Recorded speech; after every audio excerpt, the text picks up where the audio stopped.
what makes a brand stand out to you? I think imagery is really important, the content Hmm. that a brand produces, Totally. the aesthetic that you represent and the way that you showcase the brand.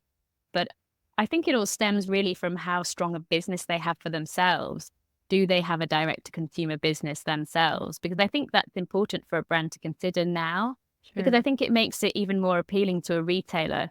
If the brand has established a website, they're selling products themselves, therefore they also have an understanding of who their customer is. Right. They can really appeal to that particular customer that they see shopping from them. They can have conversations with them, any customer service inquiries or, fit feedback they might get as well.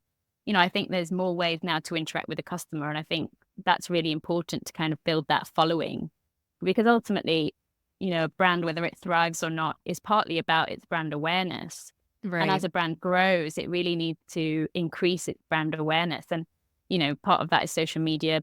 Also having more retail partners is another way to build their awareness as well. But I think ultimately they need to be, behind that supporting, the growth of the business by, making sure that they're reflecting the aesthetic and, what the customer wants. So I'm curious with the emails and the pitches, what are some common mistakes that you kind of notice when it comes to pitches, or what makes a great pitch that actually gets your attention? Yeah, I think if the brand has a really strong story behind it, or if Mm, there's a certain concept that they're, presenting to us that's really unique, that really stands out to me. But I think also, one of the first things I click on when someone sends me an email is their lookbook, mm, and it's whether the lookbook impresses me, whether I feel like the product in the lookbook is cohesive, the aesthetic of the lookbook, does it feel like it would suit the audience that we are targeting? Does it right. align with our brand mix?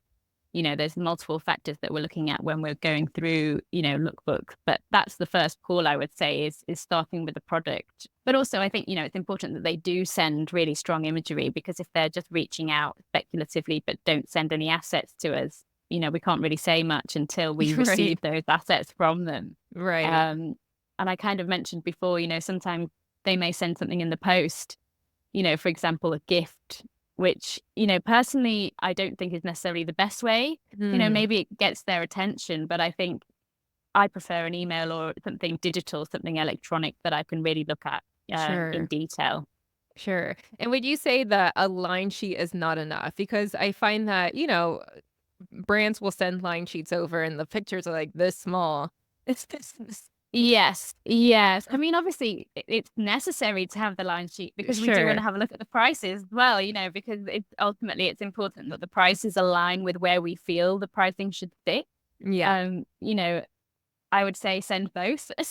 But I think, a representation of your brand DNA through imagery is the strongest way to really catch someone's attention because, most buyers have an eye for trends, for product. Mhm. So you really need to kind of capture their imagination with what you're presenting, and visuals are always a great way to catch a buyer's attention.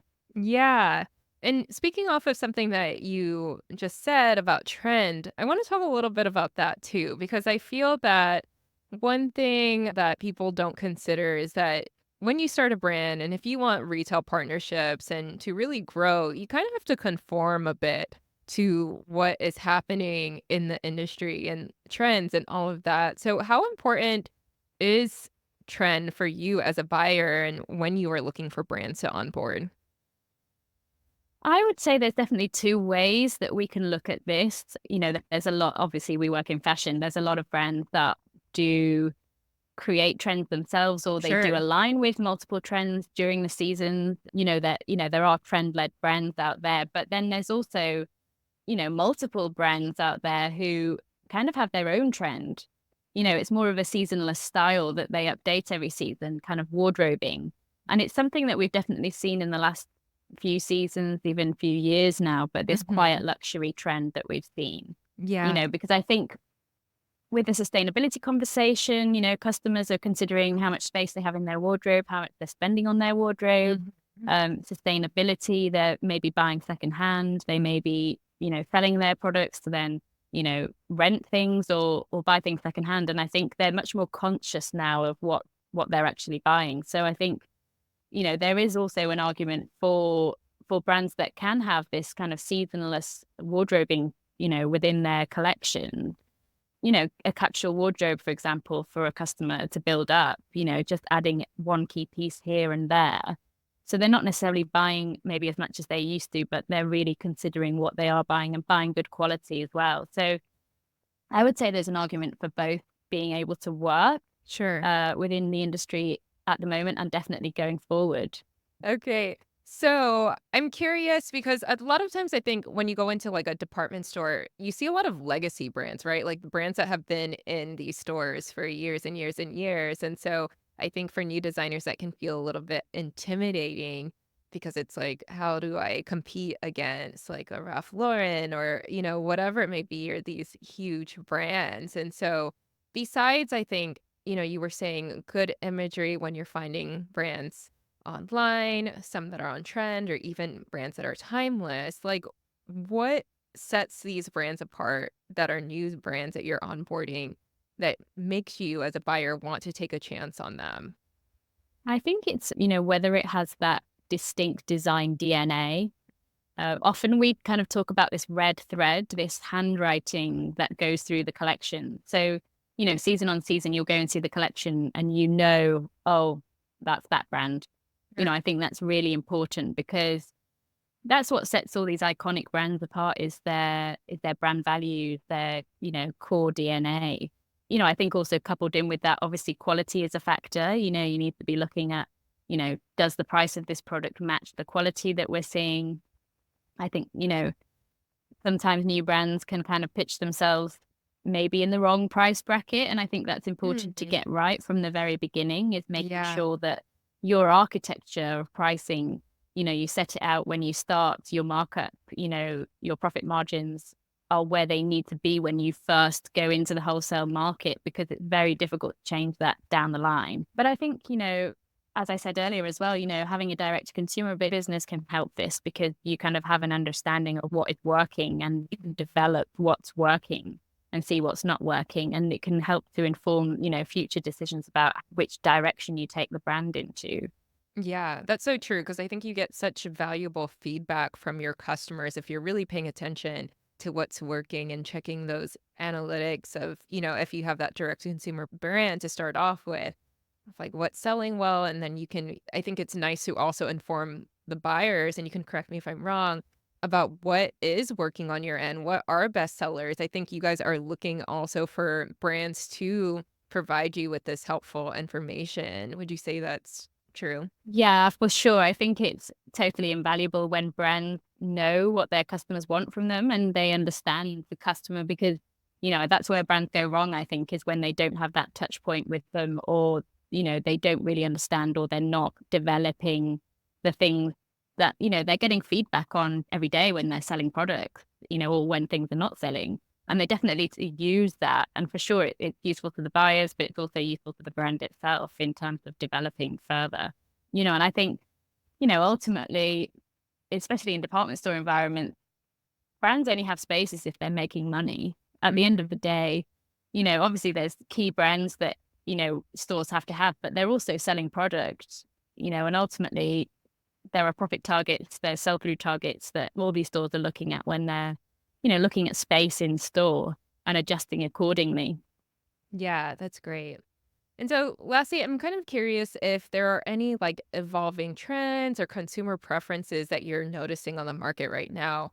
I know sustainability has been a big one, which I think is now I don't think it's even just like a trend. It's just you need to have this at this point. It's something that I think Yeah, every brand should just be doing. But what have you seen? I would agree. I think, in the times that we're living in, climate change, fashion is unfortunately one of the biggest polluters in terms of industry. So I think for me, now if I saw a new brand, I want to be seeing some sort of sustainability story. And I think, especially now with the, Gen Z, customers coming through as well, it's kind of higher on their list than it is on maybe older consumers in terms of something that they're looking for.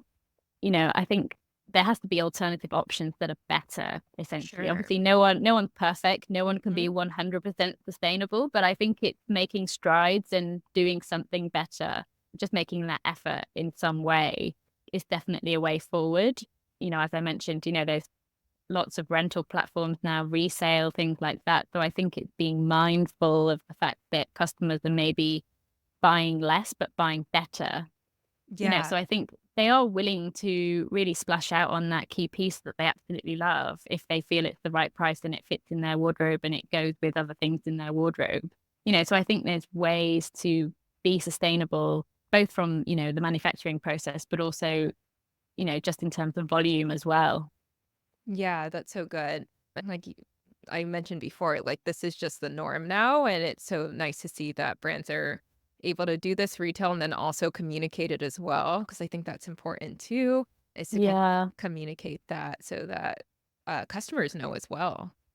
Yeah, totally. And, something that really grabs me as a buyer as well, if I hear a really amazing story about the way that they're producing their product, like it just inspires me as well. And it really gets me interested if I hear, for example, they're supporting local communities in a rural Mhm. area because they're giving work to these communities, they're giving them fair wages and, they're kind of giving back as well as, you know, producing clothes and, they're giving them a livelihood. So I think, that's just one example of something I've Yeah. heard in the past. But I think, it also kind of speaks to your point about how do you get buyers' attention.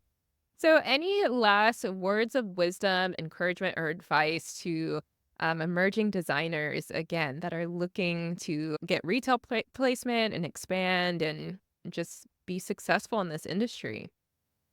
I think you need to really stay true to your vision, just really kind of focus and hone in on what your DNA is, what is, your handwriting, what does your brand represent? Really focus in on that and make sure that you carry that through each season. Because I think it's important to see, how a collection moves on from one season to the next, but also thinking about who your customer is, making sure that you are focusing, you know, what your collection is made up of into what your customers are buying from you. What are you hearing from them? I think you need to be true to who you are and really kind of listen to the feedback that your customers are giving you, and analyze the information that you have. That's so good. Oh my gosh, Thea, you are just a wealth of knowledge. And I know you are helping so many people here because we don't always get these insights. So, thank you so much for this. Oh, you're welcome. Thank you so much for having me. Hey, friends. So, season 3 of the podcast is all about wholesale. And I know many of you are anxious to take your fashion brands to the next level and get your amazing designs into retail stores. But let's face it, reaching out to retailers can be really challenging. And that's why I'm excited to share this incredible freebie that will make this process so much easier for you. And that's our wholesale pitch template, a comprehensive and easy to use guide designed to help you craft the perfect pitch to retailers. Whether you're just starting out or looking to expand your retail presence, this template has everything you need to make a professional and compelling pitch. So don't let the intimidation of reaching out to retailers hold you back. Head over to makegoodfashion.com/pitch or hit the link in the description to download your copy for free.